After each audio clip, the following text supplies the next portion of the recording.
दोस्तों नमस्कार। VK knowledge electrical में आपका स्वागत है। कंपटीशन एग्ज़ाम्स के प्रीवियस पेपर लेकर हम एक बार फिर उपस्थित हैं। दोस्तों ये पेपर इसरो का है, विक्रम साराभाई स्पेस सेंटर तिरुवनंतपुरम का है। दोस्तों पेपर टेक्नीशियन बी इलेक्ट्रीशियन का है और 2 जून 2019 का है। बहुत दिन से पेपर ये व्हाट्सएप पर वायरल हो रहा है, आप लोगों के पास भी ये पेपर होगा। दोस्तों इसमें आंसर की नहीं थी, तो हम इस पेपर के टेक्निकल प्रश्नों को हल करवाएंगे। आपके जिन प्रश्नों पर डाउट है, जिन प्रश्नों का उत्तर आपको नहीं मिला, उन प्रश्नों को आप यहाँ से मिलान ज़रूर करें। दोस्तों इसमें कुछ मैथ के भी क्वेश्चन है, वो आपको नहीं करवाएंगे। टेक्निकल प्रश्नों पर अपन बात करेंगे। पेपर हिंदी और इंग्लिश दोनों में है, आप इंग्लिश में भी समझ सकते हैं, हिंदी में भी पढ़ सकते हैं, जिस तरह से आपको ईजी लगे समझ सकते हो। चलिए दोस्तों प्रश्नों से शुरू करेंगे।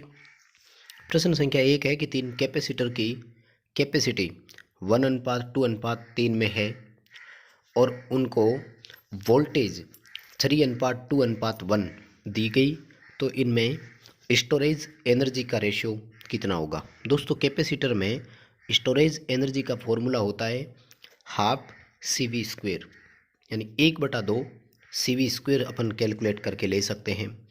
अब देखिए 1/2 सबका कॉमन रहेगा, C और V जो है वो अलग अलग है। नंबर 1 कैपेसिटर की अगर अपन बात करें तो उसकी कैपेसिटी इकाई है, जबकि उस पर आरोपित वोल्टेज का मान 3 है। 3 की स्क्वायर करेंगे तो 9, यानी इसकी कैपेसिटी होगी 9, सॉरी एनर्जी होगी 9। इसी तरह से दूसरे कैपेसिटर की बात करें तो उसकी कैपेसिटी है 2, जबकि उस पर आरोपित वोल्टेज का मान भी है 2। जब उस 2 का स्क्वायर करेंगे तो 4, यानी वो हो जाएगा 8, उसकी एनर्जी 8 हो जाएगी। उसके बाद में तीसरा है तो उसकी कैपेसिटी है 3, जबकि वोल्टेज उसको 1 वोल्ट दिया गया, उसकी जब स्क्वायर भी करेंगे तो 1 ही वोल्ट होगा, यानी 3 हो गया। यानी अपने पास एनर्जी जो आई वो 9, 8 और 3 के रेशियो में आई। दोस्तों दो एक जैसी और बराबर संख्या होती है तो इनको और आगे रेशियो में परिवर्तित करने की आवश्यकता नहीं होती है। अपने इस प्रश्न का उत्तर बी होगा 9:8:3। अगला प्रश्न दोस्तों मैथ का है, आप लोग हल करें। तीसरा प्रश्न देखिए कि डीसी मशीनों में इंटरपोल क्यों लगाए जाते हैं। देखिए इंटरपोल स्पार्किंग कम करने के लिए लगाए जाते हैं और ऐसा ऑप्शन इस प्रश्न में नहीं था, लेकिन फिर भी आप लोग समझने की कोशिश करें कि स्पार्किंग होती क्यों है। तो इंटरपोल स्पार्किंग के साथ साथ कम्यूटेशन जो क्रिया थी उसको समाप्त करता है, आर्मेचर रिएक्शन को भी समाप्त करता है। अगर आपको स्पार्किंग का ऑप्शन नहीं मिलता है तो आप आर्मेचर रिएक्शन को समाप्त करना ये उत्तर कर सकते हैं। तो प्रश्न का उत्तर अपना ए रहेगा। नेक्स्ट क्वेश्चन है पावर फैक्टर सुधारने के लिए किस मोटर का उपयोग करेंगे। सिंक्रोनस मोटर पावर फैक्टर सुधारने के लिए उपयोग की जाती है। अगर इस प्रश्न में आप देखें तो सिंक्रोनस मोटर के 2 ऑप्शन थे, एक है अंडर एक्साइटेड, दूसरा है ओवर एक्साइटेड। तो मोटर ओवर एक्साइटेड होगी तो वो पावर फैक्टर सुधारने के लिए उपयोग की जाती है। इस समय मोटर को सिंक्रोनस कंडेंसर कहा जाता है और मोटर ध्यान रखें नो लोड पर भी होनी आवश्यक है, यानी नो लोड पर ओवर एक्साइटेड हो। नेक्स्ट क्वेश्चन है कि एसी में फॉर्म फैक्टर किसका अनुपात होता है। तो आरएमएस और औसत मान का अनुपात फॉर्म फैक्टर कहलाता है और पीक वैल्यू और आरएमएस वैल्यू का जो एवरेज होता है वो फॉर्म फैक्टर पीक फैक्टर कहलाता है। फॉर्म फैक्टर का मान साइन वेव के लिए 1.11, वर्गाकार के लिए इकाई, त्रिभुजाकार के लिए 1.15 होता है। नेक्स्ट क्वेश्चन है कि ट्रांसफार्मर में मैक्सिमम एफिशिएंसी कब होती है। कॉपर लॉस आयरन लॉस बराबर हो। ये कुछ प्रश्न ऐसे हैं दोस्तों जिनको रिपीट करने की आवश्यकता नहीं है, एक्सप्लेन करने की भी आवश्यकता नहीं है, बार बार आ चुके हैं वो। अगला सवाल है कि डीसी जनरेटर में आर्मेचर रिएक्शन किसके द्वारा उत्पन्न होगा। आर्मेचर चालकों में एक धारा चलती है जिसके कारण से आर्मेचर के चालक अपना एक चुंबकीय क्षेत्र स्थापित करते हैं जो मेन फील्ड फ्लक्स का अपोज करते हैं, उसे आर्मेचर रिएक्शन कहते हैं। यानी आर्मेचर धारा के कारण आर्मेचर रिएक्शन होगी। नेक्स्ट क्वेश्चन है कि SWG क्या मापने के काम आता है। पूरा नाम होता है स्टैंडर्ड वायर गेज और ये तार का साइज नापने के काम आता है, यानी डायामीटर मेजरमेंट अपन इससे करते हैं। नेक्स्ट क्वेश्चन है कि ELCB सर्किट को किससे बचाएगी। लीकेज करंट से बचाव करती है। पूरा नाम अर्थ लीकेज सर्किट ब्रेकर होता है। नेक्स्ट क्वेश्चन है कि डेल्टा कनेक्शन में लाइन वोल्टेज और फेज वोल्टेज में क्या संबंध होता है, तो दोनों बराबर होती है। नेक्स्ट क्वेश्चन था एक सोलर सेल की टाइपिकल वोल्टेज रेंज कितनी होती है, तो एक सोलर सेल लगभग आधे वोल्ट के आसपास जनरेट करता है, यानी 0.5 वोल्ट एक सोलर सेल अपन को देता है। अगला प्रश्न दोस्तों मैथ का है, आप हल कर सकते हैं। 13वां प्रश्न है कि अगर एक चालक का व्यास घटा करके आधा कर दिया जाए तो उसका प्रतिरोध कितना होगा। दोस्तों ध्यान रखें, हम डायामीटर को 1/2 कर रहे हैं। याद रखिएगा, जब हम किसी चालक के व्यास को आधा करते हैं तो एरिया 1/4 हो जाता है और क्षेत्रफल 1/4 होने से प्रतिरोध 4 गुना बढ़ जाता है। दोस्तों याद रखें, तो जब भी अपन व्यास को घटा करके आधा करेंगे तो उसका प्रतिरोध 4 गुना बढ़ जाएगा। यानी हमें इस प्रश्न का उत्तर करना है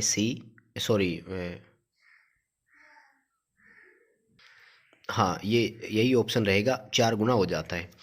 दोबारा सुन सकते हैं आप लोग, क्योंकि जो एरिया कैलकुलेट करने के लिए फॉर्मूला होता है वो πd²/4 होता है। आप इसको एग्जाम्पल के थ्रू समझ सकते हैं, मैं बता देता हूँ। मान लीजिए कि किसी समय डायमीटर 4 था, तो इसका एरिया कितना आएगा, आप 4 की स्क्वायर करेंगे, 4 × 4, यानी उस समय एरिया 4 के बराबर आया। अब आप डायमीटर को हाफ करके देखिए, हम डायमीटर को 2 मान लेते हैं, तो 2 × 2 और बटे 4 करेंगे, यानी कितना आया पाई। मतलब पहले 4 था, अब सिर्फ पाई रह गया, यानी क्षेत्रफल 1/4 हुआ है। जब क्षेत्रफल 1/4 हुआ है तो रेजिस्टेंस 4 गुना बढ़ जाता है, क्योंकि प्रतिरोध घटा क्षेत्रफल के व्युत्क्रमानुपाती है। तो इसका क्या हो जाएगा, 4 गुना।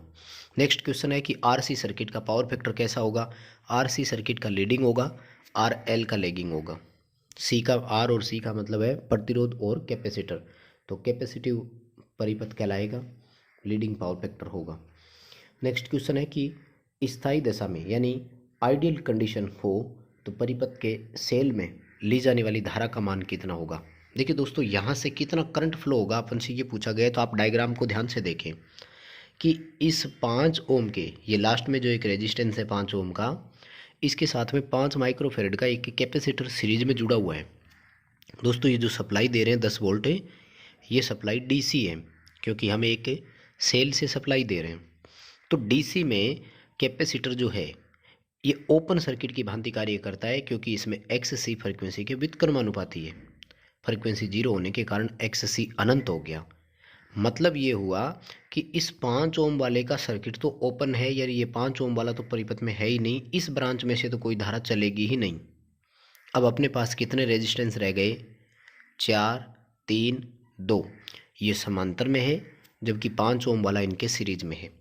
यानी आपको टोटल रेजिस्टेंस ज्ञात करना है 1/2, 1/3 और 1/4 का। दोस्तों इसका एलसीएम आप लेंगे तो ये आएगा 12। उत्तर जब आप करेंगे तो ये हो जाएगा 2 + 3 + 4, यानी 2 + 4 + 3 होगा। ठीक है, वो तो कोई बात नहीं। तो 4, 3, 7 और 2 9, 9/12 अपने इसका टोटल रेजिस्टेंस आ जाएगा। 2 नहीं आएगा, इसका 6 आएगा। जो एलसीएम आप लोग लेंगे 1/2 + 1/3 + 1/4 जोड़ना है। एलसीएम अगर 12 आएगा तो ये पहला इसका 6 आएगा, क्योंकि 2 से डिवाइडेशन करोगे 6। दूसरा आएगा आपका 4 और तीसरा आएगा आपका 3। तो 6, 4, 10 और 3 13, यानी 13/12। तो ओवरऑल रेजिस्टेंस हो जाएगा 12/13। अब इसको आप लोगों को 5 ओम में जो सीरीज में है उसके साथ जोड़ना है, तो ये रेजिस्टेंस आपका कितना आएगा, 12 + 65, यानी कि ये हो जाएगा आपका 77/13। यानी अपना परिपथ में कुल प्रतिरोध कितना हुआ, 77/13 ओम का। ठीक है, अब इससे आपको करंट कैलकुलेट करनी है, तो I = V/R। देखिए वोल्टेज 10 वोल्ट है, R अपना आया 77/13, तो 77 यहाँ और 13 ऊपर, यानी 130/77 हो जाएगा। आप लोगों को इस प्रश्न का उत्तर करना है B, 130/77। दोस्तों तरीका बता दिया मैंने आपको, कैलकुलेशन करके अपने उत्तर का मिलान जरूर आप कर लेवें, क्योंकि ये चीज़ आपको ध्यान करनी थी बस कि ये कैपेसिटर है, इसने सर्किट को ओपन कर दिया, तो ये 5 ओम सर्किट में आएगा नहीं, बाकी इस पूरे सर्किट की आप कैलकुलेट कर सकते हो। अगला क्वेश्चन था, एक फ्लेक्सिबल कॉपर का वायर है जिसका रेजिस्टेंस R ओम है, क्रॉस सेक्शन एरिया समान है, लेकिन लंबाई 2 गुनी है, तो सिंपल बात है ना, उनका प्रतिरोध कितना हो जाएगा, 2 गुना। 4 प्रतिरोध को समांतर में जोड़ा है तो प्रतिरोध कितना आएगा, तो इन सब का जो रेजिस्टेंस आएगा वो कितना हो जाएगा, R/2 के बराबर। आपको इस प्रश्न का उत्तर बी करना है, यानी कुल प्रतिरोध R/2 के बराबर होगा। अगला प्रश्न है कि एक एमीटर में प्रतिरोध 0.5 ओम है और वो full scale deflection 10 milli ampere पर देता है। यदि उपकरण की धारा 1 एम्पियर तक बढ़ानी हो तो आवश्यक शंट प्रतिरोधक का मान कितना होगा। दोस्तों, शंट प्रतिरोध ज्ञात करने के लिए सूत्र होता है मीटर का रेजिस्टेंस बटे n-1। n होता है I/IM, यानी कि वह धारा जहाँ तक हमें रेंज बढ़ानी है 1 एम्पियर तक, वह धारा IM जिस पर मीटर पहले फुल विक्षेप दे रहा है, FSD देता है। अपने इसमें FSD वो 10 मिली एम्पियर पर दे रहा है, तो 10 यहाँ और मिली के लिए लगाएंगे तो 0 ऊपर चले जाएंगे 1000 में। इसको कैलकुलेशन करेंगे, आप उत्तर आएगा 100। देखिए, यंत्र का आंतरिक प्रतिरोध ये दे रखा है 0.5 ओम, n की वैल्यू आई 100 यानी 0.5/99। अब इसमें से आप 0 हटा देते हैं तो 5/990 आएगा। आप लोगों को इस प्रश्न का उत्तर डी करना है। दोस्तों, तरीका बता दिया, कैलकुलेशन करके अपने उत्तर का मिलान जरूर करें। दोस्तों, नेक्स्ट क्वेश्चन है कि एक पदार्थ का ताप गुणांक टेम्परेचर कोफिशिएंट 0.005 ओम प्रति डिग्री सेंटीग्रेड है। 20 डिग्री सेंटीग्रेड पर इस पदार्थ से बने एक तार का प्रतिरोध 1 ओम हो तो प्रतिरोध किस तापमान पर 2 ओम होगा। दोस्तों, जब भी इस तरह का कंपैरिजन आपको करना हो तो फॉर्मूला रहता है कि प्रतिरोध का वह मान जो टेम्परेचर नंबर 2 पर था, जैसे इसमें अपन को दे रखा है 2 ओम, प्रतिरोध का वह मान जो टेम्परेचर नंबर 1 पर था multiply by 1 plus temperature coefficient into temperature 2 divided by 1 plus temperature coefficient into temperature 1। अब देखो, यहाँ पर टेम्परेचर 2 पर अपन का प्रतिरोधक वैल्यू 2 अपन को दे रखी है, 2 ओम हो जाएगा। टेम्परेचर नंबर 1 पर प्रतिरोध का मान अपन को दे रखा है 1 ओम, तो 1 हो जाएगा। ये ब्रैकेट में 1 प्लस टेम्परेचर कोफिशिएंट है 0.005, लेकिन टेम्परेचर 2 नहीं है, हमें ज्ञात करना है। तो ये आप आंकड़ा जो अपना है ऐसे आ जाएगा इतना सा। यहाँ पर देखो 1 है, जब इसको 1 से मल्टीप्लाई करोगे तो ये ब्रैकेट वाली ऊपर का जो आंकड़ा है वो सेम टू सेम रहेगा। क्या, 1 प्लस 0.005 इंटू टेम्परेचर 2। चलिए अब नीचे वाले को सोल्व करेंगे।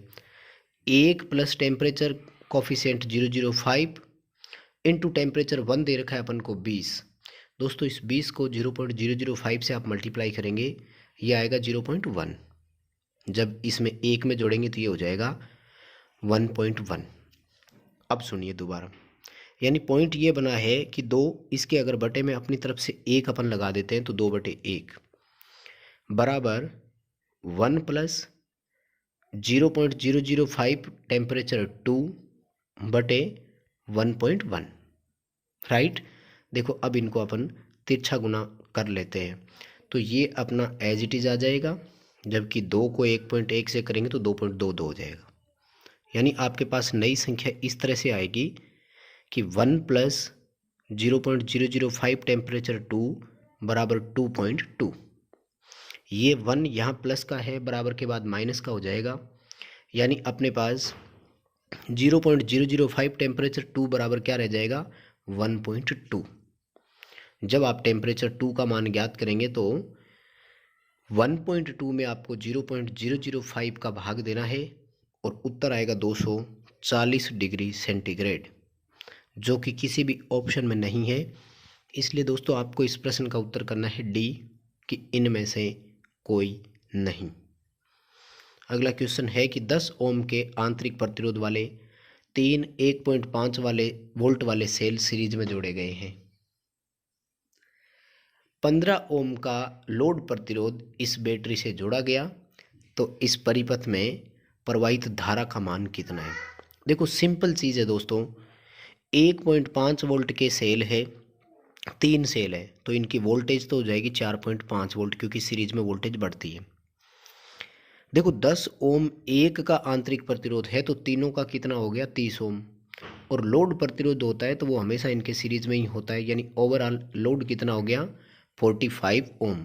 तो 4.5/45 करना है।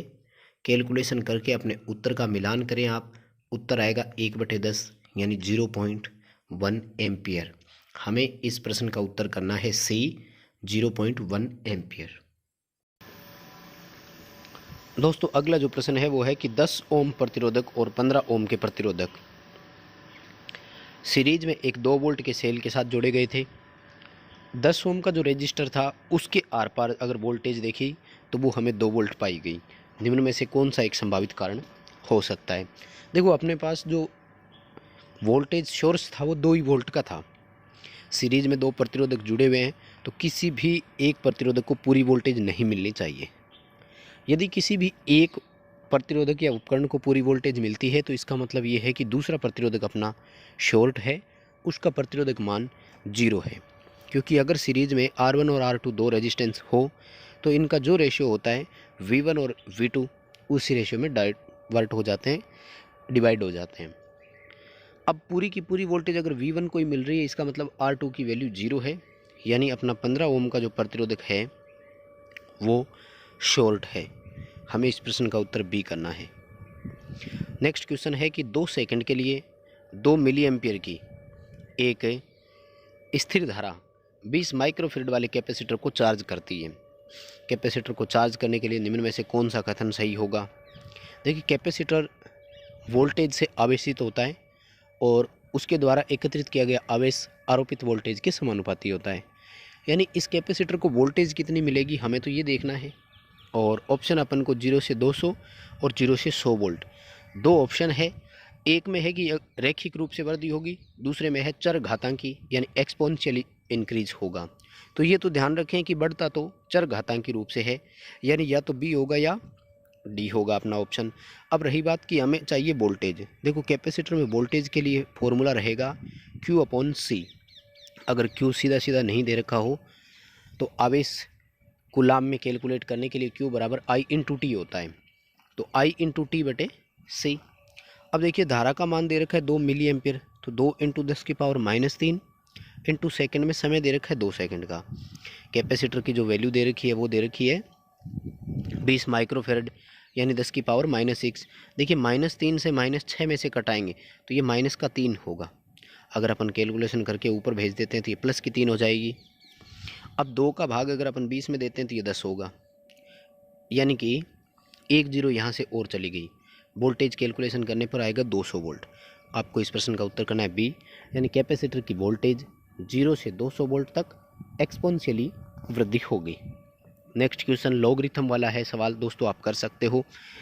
टेबल देखनी पड़ेगी आपको, इसका एक फिक्स फॉर्मूला है वो मान आपको रखना है। अगला प्रश्न है कि एक हॉट वायर एमीटर जो है इसके बारे में कौन सा स्टेटमेंट सही है? दोस्तों हॉट वायर यंत्र ये धारा के उसमें सिद्धांत पर चलते हैं। 2 तरह के होते हैं, hot wire instrument, thermocouple instrument. और इन दोनों से अपन करंट और वोल्टेज यानी एमीटर वोल्टमीटर बना सकते हैं। दूसरा ये AC और DC दोनों पर एक समान रूप से उपयोग भी किए जा सकते हैं। तो ऑप्शन कह रहे हैं मापन के लिए उसमें प्रभाव का उपयोग करता है, ये ऑप्शन सही है। डेफ्लेक्शन जो है वो धारा के वर्ग के समानुपाती होता है जो विक्षेपक टॉर्क बनता है, तो ये भी उत्तर इसका सही है क्योंकि AC और DC धारा से इसीलिए तो प्रभावित नहीं होता। और सदैव धारा का RMS मान मापन करता है, डी होगा। उपरोक्त सभी तीनों स्टेटमेंट इसके सही थे। नेक्स्ट क्वेश्चन है कि CT का उपयोग किस लिए करेंगे? करंट ट्रांसफार्मर, तो ये AC में हाई करंट नापने के काम आता है, तो इसका उपयोग आपको करना है बी, उच्च प्रत्यावर्ती धारा मापने के लिए। AC में जब हाई करंट मापन करना हो अपन को तब अपन CT का उपयोग कर सकते हैं। अगर DC में PMMC मीटर से हाई करंट का मापन करना हो तो फिर एमीटर के साथ अपन शंट का उपयोग कर सकते हैं। नेक्स्ट क्वेश्चन है एक छत पंखे का स्वीप कैसे डिसाइड होता है? दोस्तों स्वीप होता है कि वो पंखा जब घूर्णन करता है तो दोनों ओर से तो वो वर्त का जो व्यास बनता है, इसके 2 ऑप्शन आप दे सकते हो। इस प्रश्न का तो एक ही रहेगा कि उसके घूमने से बनने वाले वर्त के व्यास के बराबर, यानी जो सर्किल वो बना रहा है, वर्त जो बन रहा है उसका डायामीटर जो होगा उतना स्वीप आपको पंखे का छोड़ना होता है। लेकिन दूसरा अगर ऑप्शन पेपर में कहीं आपको मिले तो ध्यान रखें कि ब्लेड के एक किनारे से लेकर के मोटर के केंद्र तक की जो दूरी होती है उसकी दोगुनी दूरी, ब्लेड के एक किनारे से मोटर के केंद्र तक की दूरी का दोगुना, ये भी उसके स्वीप पर ही डिपेंडेंट होता है। दोस्तों अगला प्रश्न है कि फ्रीक्वेंसी में कितना विचलन मान्य है। तो इंडिया में 3% विचलन मान्य है, प्लस माइनस 3% हो सकता है। जैसे 50 हर्ट्ज है तो 48.5 हर्ट्ज मिनिमम, 51.5 हर्ट्ज मैक्सिमम हो सकती है। नेक्स्ट क्वेश्चन है कि सप्लाई फ्रीक्वेंसी 50 हर्ट्ज और 12 पोल है तो मोटर की सिंक्रोनस गति कितनी होगी। देखो सिंक्रोनस गति के लिए फॉर्मूला होता है F × 120/P। देखो फ्रीक्वेंसी दे रखी है 50 हर्ट्ज, पोल दे रखे हैं 12, कैलकुलेशन करेंगे उत्तर आएगा 500 RPM। आपको इस प्रश्न का उत्तर करना है डी। नेक्स्ट क्वेश्चन है कि एनर्जी मीटर में जो एल्यूमिनियम की डिस्क होती है उसमें आमने सामने दो छेद क्यों किए जाते हैं। दोस्तों एनर्जी मीटर में एक दोष होता है और उस दोष का नाम है क्रिम्पिंग त्रुटि। बिना भार के उस एनर्जी मीटर की डिस्क लगातार घूर्णन करती रहती है और इस दोष का नाम है क्रिम्पिंग दोष। तो इस क्रिम्पिंग त्रुटि को दूर करने के लिए डिस्क में आमने सामने दो छेद कर दिए जाते हैं। आपको इस प्रश्न का उत्तर बी करना है। नेक्स्ट क्वेश्चन है कि भारतीय विद्युत मानक के अनुसार लो और मीडियम वोल्टेज में कितने % का वोल्टेज ड्रॉप मान्य है। तो दोस्तों ये प्रश्न इसका गलत है, कोई ऑप्शन अपन को दिया ही नहीं, क्योंकि वोल्टेज में जो हो सकता है वो प्लस माइनस 5% का विचलन मान्य है लो और मीडियम वोल्टेज में। हाई और एक्स्ट्रा हाई में 12.5% का है, तो 5% का इसमें कोई ऑप्शन ही नहीं था। इस प्रश्न पे ऑब्जेक्शन लगा होगा जरूर। नेक्स्ट क्वेश्चन है कि किस नियम के अनुसार डीसी मोटर में बैक ईएमएफ सप्लाई वोल्टेज का विरोध करता है। तो ये लेंज का नियम है, क्योंकि जो जिसके कारण उत्पन्न होता है वह सदैव उसी का विरोध करता है। लेंज ने यही कहा था। तो लेंज के नियम के कारण आर्मेचर चालकों में प्रेरित बल आरोपित वोल्टेज का सदैव विरोध करता है। अगला प्रश्न गणित का है दोस्तों, आप लोग हल करें। 32वां प्रश्न ट्रांसफार्मर का है। एक आदर्श ट्रांसफार्मर में प्राइमरी साइड में 2000 टर्न, सेकेंडरी में 200 टर्न है। प्राइमरी में यदि 100 वोल्ट हो और सेकेंडरी में 5 ओम का प्रतिरोध हो तो सेकेंडरी धारा कितनी होगी।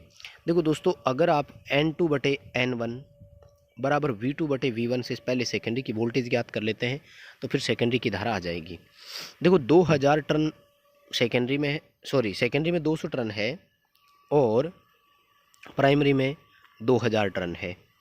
अब सेकेंडरी की वोल्टेज हमें नहीं पता, लेकिन प्राइमरी की वोल्टेज कितनी है 100 वोल्ट। जब आप इससे कैलकुलेशन करेंगे तो सेकेंडरी वोल्टेज का मान आ जाएगा। सेकेंडरी वोल्टेज का मान कितना होगा, ये आपका उत्तर आएगा सेकेंडरी वोल्टेज के लिए तो 10 वोल्ट अपने सेकेंडरी की वोल्ट हो जाएगी। वैसे भी ध्यान रखो ना, टर्न 1/10 हो रहा है तो वोल्टेज भी 1/10 ही होगा। 100 का 1/10 यानी 10 वोल्ट होगा। अब देखो सेकेंडरी साइड में 10 वोल्ट मिल रही है, 5 ओम का प्रतिरोध है, तो सेकेंडरी साइड में धारा कितनी हो गई 2 एम्पियर। आपको इस प्रश्न का उत्तर करना है बी। ओके, तो अगला प्रश्न है कि ट्रांसफार्मर की इम्पीडेंस रेशियो के समान होती है। दोस्तों ट्रांसफार्मर में रेशियो 4 तरह की होती है, voltage ratio, turn ratio, current ratio और इम्पीडेंस रेशियो। अगर अपन फॉर्मूले की बात करें तो रेशियो कैलकुलेट करने के लिए V2/V1, N2/N1 और I1/I2, ये रेशो 3 तो कॉमन होते हैं जिनमें धारा का रेशो अपोजिट चलता है और बाकी दोनों सेम रहते हैं। नेक्स्ट अपना जो रेशियो आता है वो इम्पीडेंस रेशो, जहाँ Z2/Z1 होता है, लेकिन इसका हमें अंडर भी निकालना होता है। तो यानी अगर रेशियो के लिए अपन बात करें तो इम्पीडेंस रेशियो जो भी वैल्यू होगी वो ट्रांसफॉर्मेशन रेशियो की अंडर में निकाली जाती है।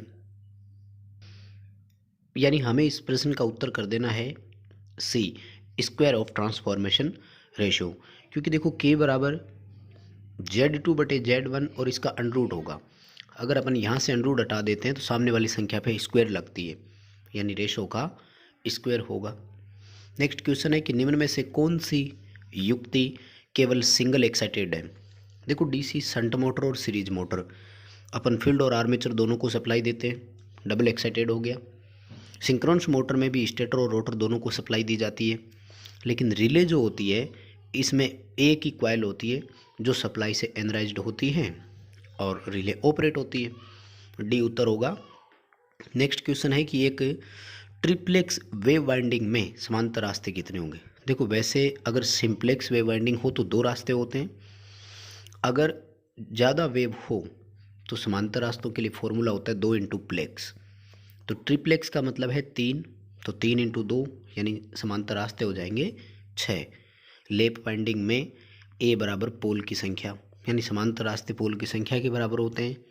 लेकिन अगर प्लेक्स अधिक हो तो फिर पोल इंटू प्लेक्स हो जाता है। नेक्स्ट क्वेश्चन है, एक डीसी जनरेटर में ओपन सर्किट विशेषता किसके बराबर होती है? डीसी जनरेटर का OCC यानी ओपन सर्किट विशेषता प्रेरित ईएमएफ और फील्ड करंट के बीच खींची जाती है। तो इसको अपन इसकी मैग्नेटिक विशेषता, यानी हम ये देखते हैं कि हमने फील्ड को कितना एक्साइट किया तो इंड्यूस्ड ईएमएफ का मान कितना था। नेक्स्ट क्वेश्चन है, एक ट्रांसफार्मर में स्कॉट कनेक्शन को क्या कहा जाता है? तो स्कॉट कनेक्शन का दूसरा नाम TT संयोजन भी होता है। ये 3 फेज सप्लाई को 2 फेज में या 2 फेज से 3 फेज सप्लाई प्राप्त करनी हो तो उपयोग किया जाता है। इसमें 2 सिंगल फेज ट्रांसफार्मर लगते हैं, जिसमें एक का नाम टीजर ट्रांसफार्मर, दूसरे का मेन ट्रांसफार्मर होता है। ये VV कनेक्शन जो अपना है ये ओपन डेल्टा के नाम से जाना जाता है, जहां ये कुल भार का 58% भार उठाता है। नेक्स्ट क्वेश्चन है कि निम्न में से प्रबलतम प्रतिचुंबकीय पदार्थ कौन सा है? स्ट्रोंगेस्ट डायामैग्नेटिक मटेरियल 2 होते हैं जो सबसे ज़्यादा, एक है ग्रेफाइट, दूसरा होता है बिस्मथ। तो बिस्मथ तो इस प्रश्न में ऑप्शन में है नहीं, अपन को इस प्रश्न का उत्तर ग्रेफाइट ही करना है। नेक्स्ट क्वेश्चन है कि केल्विन ब्रिज का उपयोग क्यों किया जाता है? केल्विन ब्रिज निम्न मान का लो रेजिस्टेंस वैल्यू जब मापनी हो या अति निम्न मापना हो तब। निम्न प्रतिरोध व्हीटस्टोन ब्रिज से भी नापा जाता है, सामान्य प्रतिरोध या निम्न प्रतिरोध। अति निम्न या लघु प्रतिरोध जब हमें नापना हो तो केल्विन ब्रिज का उपयोग करते हैं। नेक्स्ट क्वेश्चन है कि V वोल्ट से चार्ज किए गए एक खोखले गोले के अंदर पोटेंशियल कितना होगा? दोस्तों ध्यान रखें, एक खोखले गोले के अंदर विद्युतीय क्षेत्र तीव्रता 0 होती है, यानी उसके द्वारा किया गया कार्य भी 0 होगा।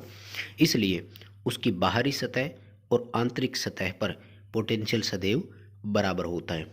यानी अगर V वोल्ट हमने चार्ज के लिए लगाया है तो उसकी आंतरिक सरफेस पर भी V वोल्ट ही पोटेंशियल होगा। नेक्स्ट क्वेश्चन है कि चुंबकीय तीव्रता और आरोपित चुंबकन बल के अनुपात को, तो अपन इसको चुंबकशीलता बोलते हैं, म्यू से दर्शाया जाता है B/H, जिसको अपन बोलते हैं। पीएच वक्र निकाला जाता है जहाँ से हिस्टैरिसीस हानि का पता लगता है। आपको प्रश्न का उत्तर सी करना है, सापेक्ष चुंबकशीलता। अगला प्रश्न दोस्तों गणित का है, आप लोग कर सकते हैं। 43 नंबर क्वेश्चन कह रहा है कि चुंबकीय विक्षेत्रण का प्रक्रम क्या है? डिगेजिंग इज द प्रोसेस ऑफ, यानी डिगेजिंग क्या होती है दोस्तों? तो ये जो अपना अवशिष्ट चुंबकत्व होता है जिसको अपन रेजिडुअल मैग्नेटिज्म बोलते हैं, उस अवशिष्ट चुंबकत्व को समाप्त करने के लिए हम एक अलग से सप्लाई आरोपित कर दें विपरीत दिशा में, और उसे डिगेजिंग बोलते हैं, मैग्नेटिक विक्षेत्रण के नाम से। आपको इस प्रश्न का उत्तर ए करना है, elimination of remnant magnetic field, यानी अवशिष्ट चुंबकीय क्षेत्र का समापन कर देना या उसके उल्टी दिशा में एक चुंबकीय क्षेत्र बनवाना डिगेजिंग के नाम से जाना जाता है। अगला क्वेश्चन है कि डिस्ट्रीब्यूशन ट्रांसफार्मर की एफिशिएंसी मैक्सिमम कब होगी? 50% लोड पर होती है। अगर पावर ट्रांसफार्मर का क्वेश्चन होता तो फुल लोड पर होती है।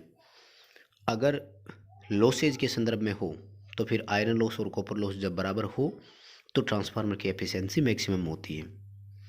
नेक्स्ट क्वेश्चन है कि एक ट्रांजिस्टर में कलेक्टर करंट और एमिटर करंट का अनुपात 0.99 है।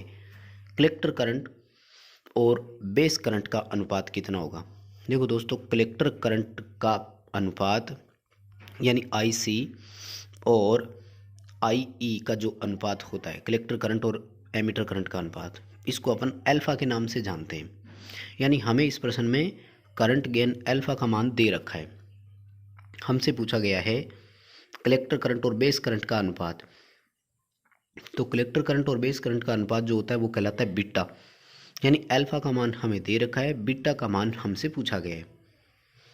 देखो, जब बीटा ज्ञात करनी हो और अल्फा दे रखा हो तो फॉर्मूला होता है α/1 - अल्फा।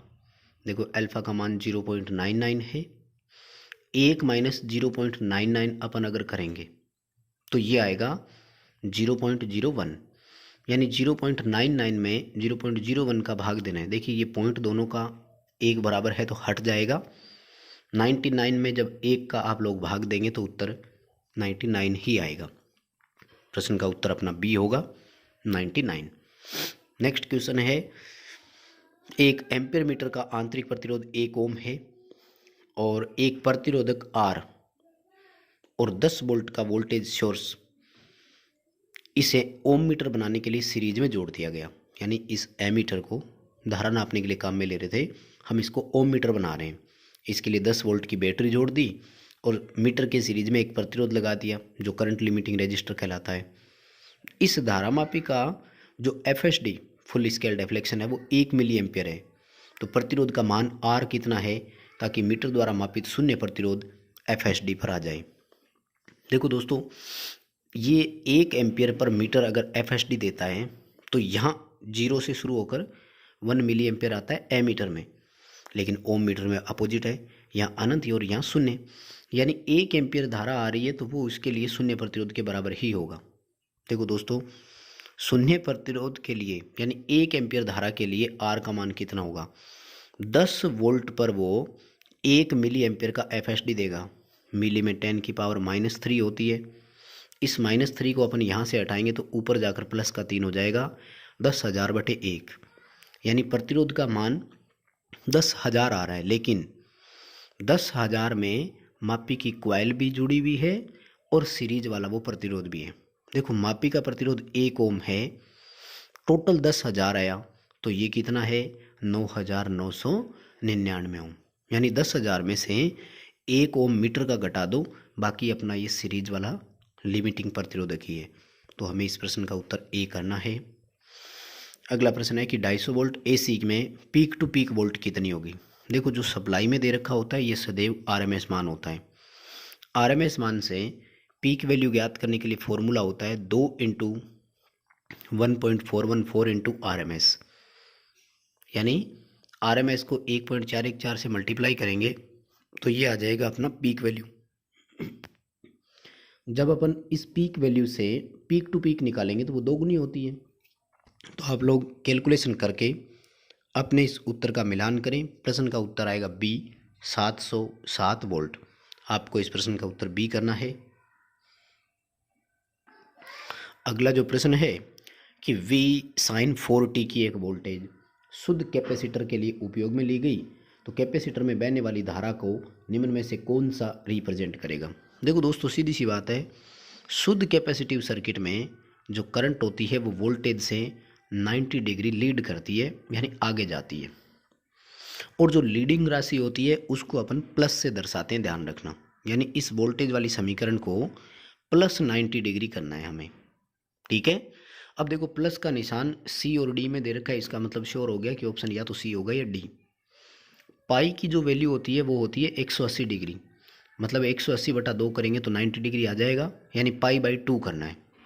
तो अपने इस प्रश्न का उत्तर C होगा कि वोल्टेज की समीकरण और उसमें प्लस π/2 यानी 90 डिग्री हो गया।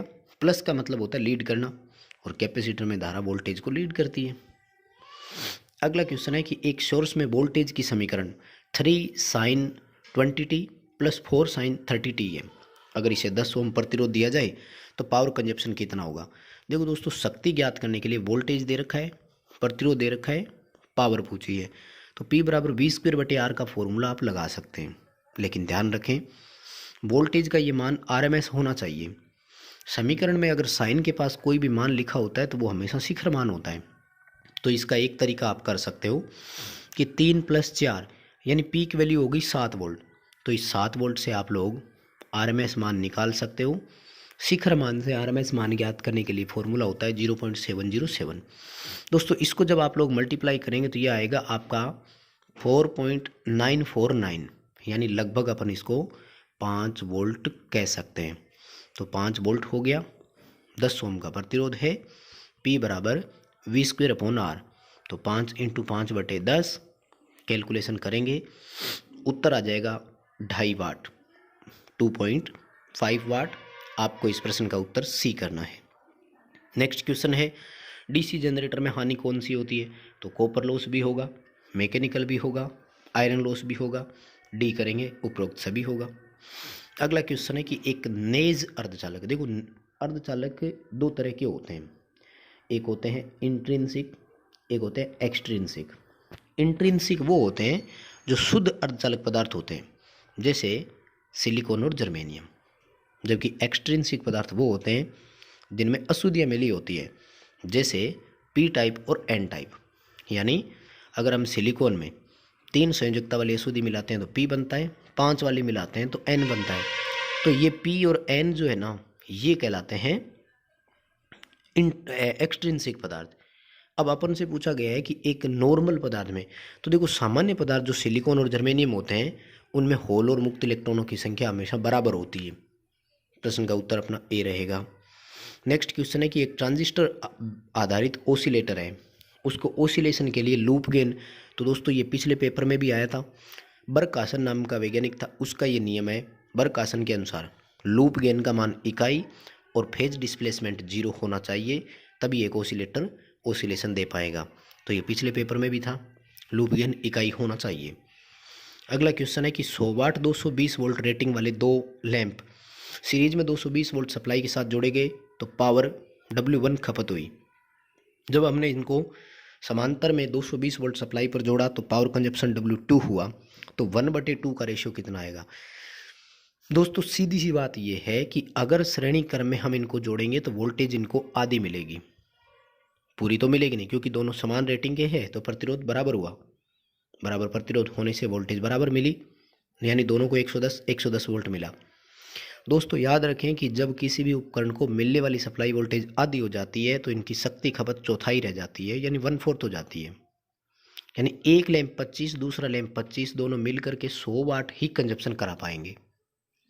लेकिन जब हम इनको समांतर में जोड़ेंगे, समांतर में दोनों को पूरी पूरी वोल्टेज मिलेगी, इसलिए दोनों लैंप पूरी पूरी शक्ति खपत कराएंगे, यानी 100 + 100 दोनों मिल करके 200 वाट शक्ति खपत कराएंगे।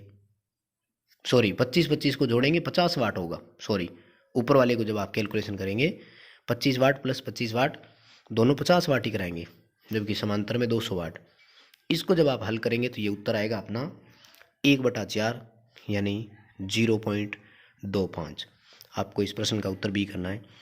पावर खपत चौथाई रह जाती है, 25 पर दोनों 25 वाट कराएंगे, उत्तर 50 वाट हो जाएगा, और समांतर में 200 वाट। अगला जो अपना प्रश्न है वो है कि अगर एक प्रतिरोधक में आरोपित वोल्टेज को 1% कम कर दें और प्रतिरोध का मान 1% बढ़ा दें तो उसका पावर कंजप्शन कितना होगा। दोस्तों शक्ति 3% घटेगी, ठीक है। कैसे घटेगी इसका मैं आपको एग्जांपल बता देता हूँ।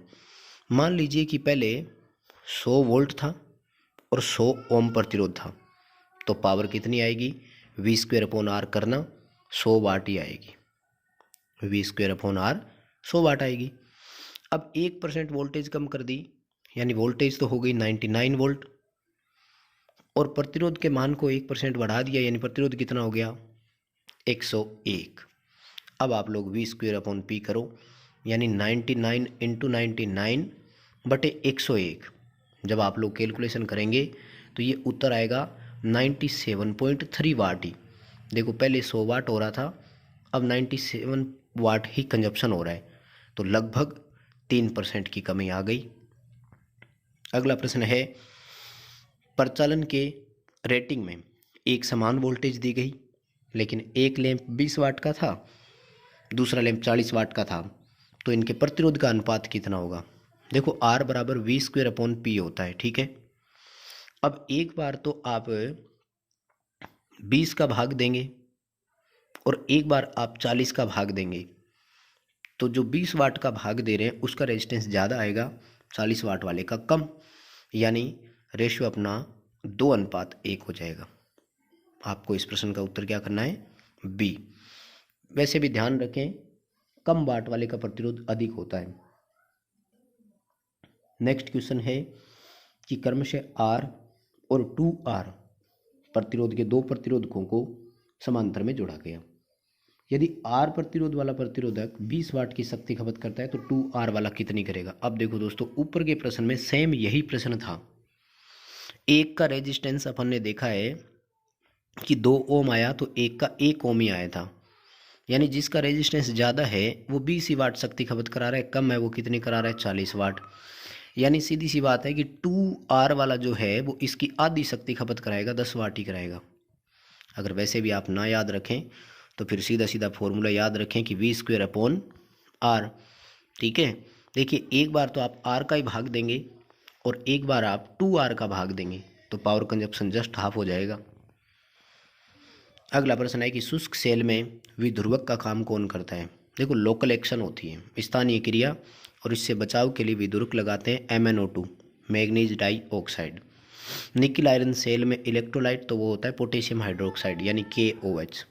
अगला प्रश्न है 0.1 वेबर पीक मान का साइन वेव फ्लक्स एक ट्रांसफार्मर की सेकेंडरी के साथ लिंक हुआ है।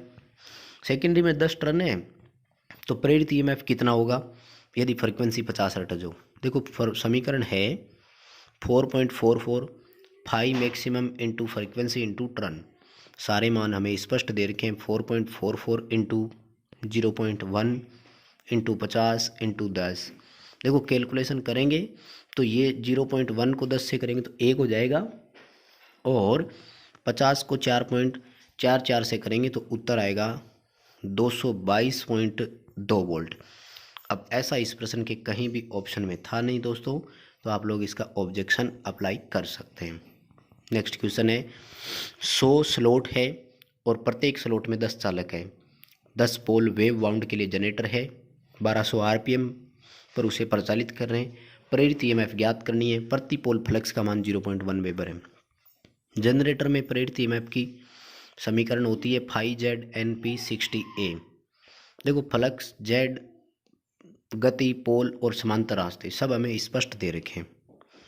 फ्लक्स का मान 0.01 वेबर है, चालकों की संख्या 100 स्लॉट है, प्रत्येक स्लॉट में 10 चालक है तो चालक हो गए 1000, इंटू घूर्णन गति 1200 RPM यानी फाई ZN, उसके बाद में पोल तो 10 पोल है 60, और देखो समांतर रास्तों की संख्या तो ये डिपेंड करती है लेफ्ट वाउंड है कि वेव वाउंड, तो ये वेव वाउंड था इसलिए भाग देंगे 2 का ही। ठीक है, देखो 60 को 2 से मल्टीप्लाई करें तो 120 आता है, 120 को अगर यहाँ काट देते हैं आप तो ये रह जाएगा आपका 10। ठीक है, 0.01 को आप अगर इससे मल्टीप्लाई करते हैं तो ये आपका कट जाएगा 10 इंटू 10 वाला, 1000 रह गया।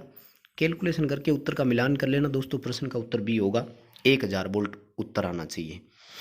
नेक्स्ट क्वेश्चन है कि 900 RPM पर चल रही 50 हर्ट्ज 6 पोल 3 फेज इंडक्शन मोटर की दक्षता लगभग कितनी होगी। दोस्तों दक्षता मोटर की स्लिप के अकॉर्डिंग आप कैलकुलेट कर सकते हैं, ऐसा क्वेश्चन अगर हो तो। देखिए 6 पोल की मोटर 50 हर्ट्ज फ्रीक्वेंसी है तो 1000 RPM पर चलनी चाहिए, जबकि मोटर 900 RPM पर चल रही है। 10% की मोटर में स्लिप हो गई तो सीधी सी बात है टॉर्क भी 10% प्रभावित हुआ है, मोटर की एफिशिएंसी लगभग 90% है। ठीक है, तो मोटर 90% एफिशिएंसी पर काम कर रही है।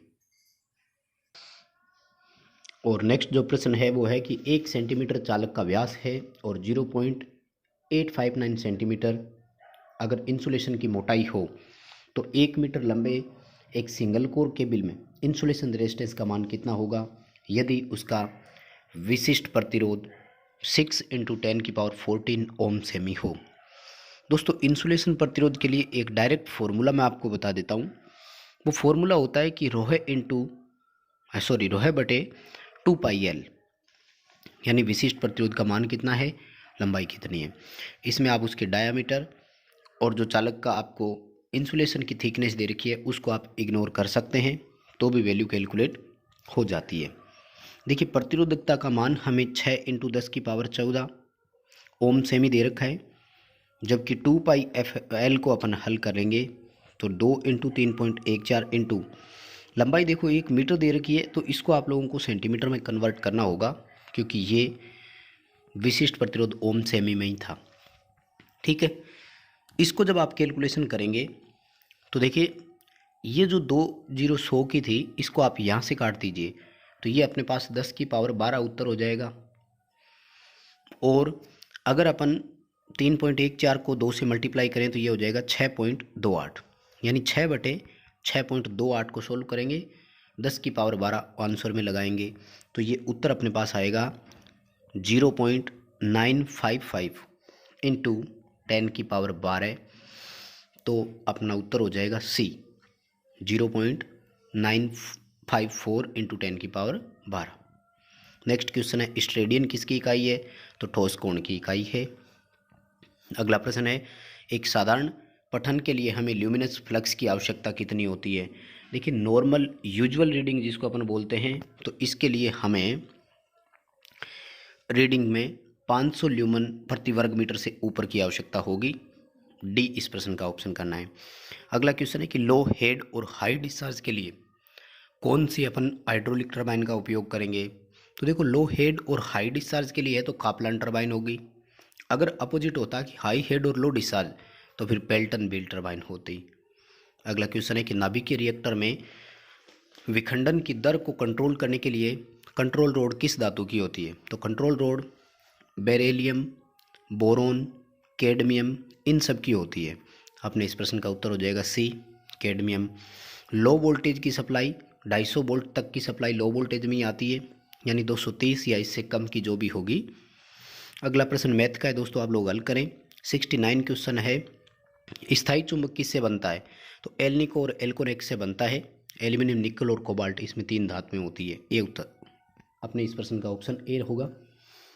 नेक्स्ट क्वेश्चन है कि लोकोमोटिव में कौन सी मोटर है। लोकोमोटिव ट्रेन से संबंधित एक इंस्ट्रूमेंट कह सकते हैं अपन, व्हीकल होता है और वहाँ पर डीसी सीरीज मोटर है। खिंचाव कार्य है, ट्रैक्शन जॉब जितनी भी हो डीसी सीरीज मोटर ही होती है सब में। अगला क्वेश्चन है कि एक इंडक्टर में 20 सेकंड में एक धारा 0 से 10 एम्पियर तक चेंज हो जाती है। यदि धारा के इस परिवर्तन से 2 वोल्ट उत्पन्न होते हो तो इंडक्टेंस कितना है।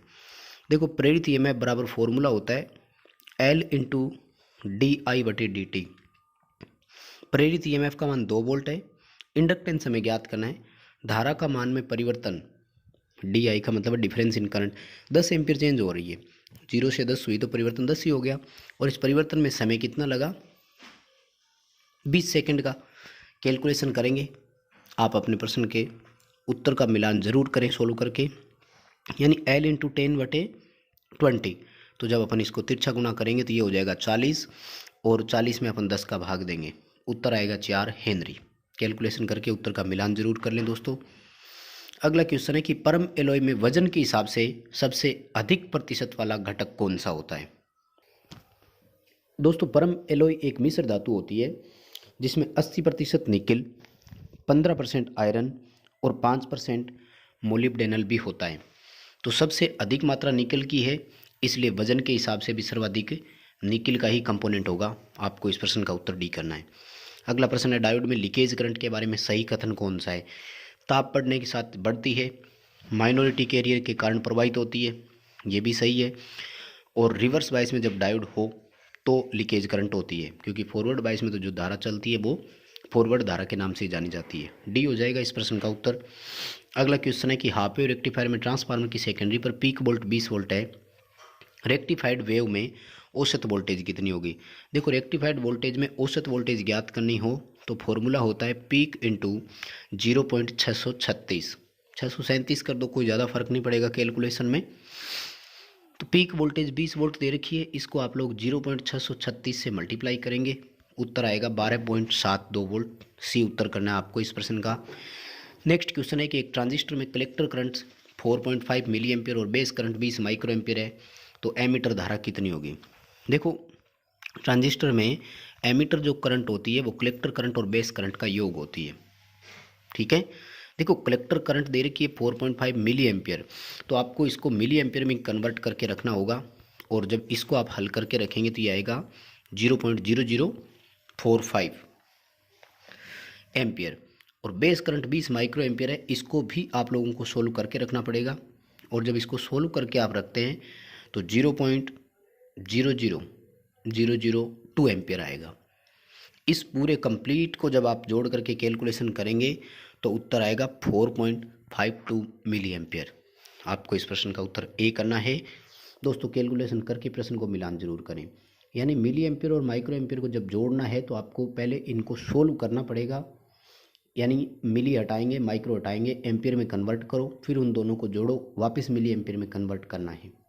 अगला क्वेश्चन है, ट्रांजिस्टर में कॉमन एमीटर कॉन्फ़िगरेशन है, इस दौरान कलेक्टर करंट 1 मिली एम्पेयर और एमीटर करंट 1.01 मिली एम्पेयर है, डीसी की बीटा का मान कितना होगा। देखो बीटा के लिए आपको कलेक्टर करंट और बेस करंट में वैल्यू चाहिए। कलेक्टर करंट 1 मिली एम्पेयर स्पष्ट दे रखी है, लेकिन बेस करंट नहीं है। सबसे पहले आपको बेस करंट ज्ञात करना है। बेस करंट कैलकुलेट करने के लिए emitter current minus collector current हो जाएगा। देखो एमीटर की 1.01 है, कलेक्टर की 1 है, तो बेस करंट हो गई 0.01 मिली एम्पेयर। ठीक है, अब बीटा ज्ञात करने के लिए इसका मान रख दो। कलेक्टर करंट का मान 1 मिली एम्पेयर, बेस का 0.01, कैलकुलेशन करेंगे तो ये आएगा 100, यानी बीटा का मान कितना है 100। आपको इस प्रश्न का उत्तर सी करना है। अगला क्वेश्चन है कि एक ऑपरेशनल एम्पलीफायर में जो इन्वर्टिंग एम्पलीफायर के रूप में काम में ले रहे हैं, वर्चुअल ग्राउंड क्या होता है। दोस्तों ये जो वर्चुअल शब्द होता है ना, इसको हिंदी में बोलते हैं संवर्धित, अपनी भाषा में अपन बोल सकते हैं काल्पनिक। वर्चुअल रियलिटी आपने एक नाम सुना होगा, जिसको हिंदी में बोलते हैं संवर्धित वास्तविकता, यानी जिसमें हम एक कल्पना करते हैं। यानी वर्चुअल ग्राउंड जो एम्पलीफायर का है, ये एक्चुअल ग्राउंड नहीं है, लेकिन ग्राउंड के सापेक्ष उस टर्मिनल की अगर वोल्टेज नापी जाए तो वो वैसे ही आती है जैसे एक्चुअल ग्राउंड में, तो इसको बोलते हैं वर्चुअल ग्राउंड। और इसमें इनपुट के पॉजिटिव टर्मिनल का ग्राउंड के सापेक्ष वोल्टेज देखा जाता है। सी होगा इस प्रश्न का उत्तर। नेक्स्ट क्वेश्चन है, ए और बी के बीच कुल प्रतिरोध 50 ओम है, तो ये अज्ञात प्रतिरोध आर किस मान का है। देखो दोस्तों अज्ञात प्रतिरोधक 50 आ रहा है, तो ये 10 और ये 10, 20 ओम तो हो गया। मतलब वैल्यूएशन ये आएगी कि हमें 30 ओम की वैल्यूएशन और चाहिए। 30 ओम में देखो कि अगर अपन इसको 20 ओम का मान लेते हैं तो यहाँ उत्तर 10 ओम आना चाहिए। तो अज्ञात प्रतिरोध में जो भी वैल्यू आप मानेंगे वो यहाँ भी होगी और इस जगह भी होगी। तो देखो अज्ञात प्रतिरोध का मान 20 ओम होगा। आप रख करके इस दोनों जगह 20-20 ओम कैलकुलेशन करके देखो। 20 और 20 ये दो थे समांतर में, इनकी जगह एक हो जाएगा 10 ओम का। तो अब देखो 20, 10, 10 और 10, ये चारों प्रतिरोध सीरीज में हो गए और टोटल रेजिस्टेंस 50 ओम आ रहा है। 20 ओम का पेपर में ऑप्शन नहीं है, उत्तर हो जाएगा इनमें से कोई नहीं। अगला क्वेश्चन है, एक समांतर एनोड कैपेसिटर में अगर प्रत्येक एनोड के क्षेत्रफल को दोगुना कर दें और पेरावैद्युतिक नियतांक को आधा कर दें तो ध्यान रखना कैपेसिटी पर कोई फर्क नहीं पड़ेगा, क्योंकि दोनों के समानुपाती है। तो प्लेटों का क्षेत्रफल आपने घटा दिया, पेरावैद्युतिक का क्षेत्रफल बढ़ा दिया, बात वहीं पहुंच गई। नेक्स्ट क्वेश्चन है कि शाखा ए और बी में से प्रवाहित धारा का मान कितना है। देखो ए बी का मतलब है यहाँ से करंट कितनी चल रही है। ठीक है, यानी 20 और 40 इन दोनों में जो धारा चलेगी वो मान आपको ज्ञात करना है। तो देखो 10/20 उत्तर हो गया 0.5 और 10/40 तो ये अपना उत्तर आ जाएगा 0.25। इन दोनों को आप जोड़ लेंगे तो उत्तर हो जाएगा 0.75 एम्पियर। आपको इस प्रश्न का उत्तर कर देना है सी। देखो ए बी में से धारा दो ब्रांच की है, 20 ओम वाले की भी है और 40 की भी है, दोनों के अलग अलग निकाल कर जोड़ दो, उत्तर आ जाएगा। तो बस दोस्तों इतना ही था। वीडियो को कर देना लाइक, दोस्तों को शेयर जरूर करें।